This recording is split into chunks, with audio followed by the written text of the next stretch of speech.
Мен 11 класс оқушысы Мұхит Ақбөбек. 15 мамыр халықаралық отбасы күні мен әрбір қазақстандық отбасыны шын жүректен құттықтаймын.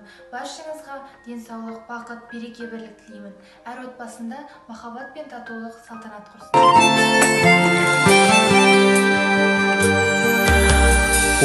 Ойлатқан талай өтті-ау күндер алыс.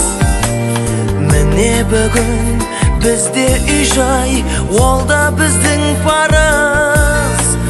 Өз үйіміз бір отан береке. Қандай қызық бір қыдырсаң жан ұяңмен бірге. Аман болсын ата-анамыз, бізді өсіріп баптаған. Аман жүрсін бауырымыз,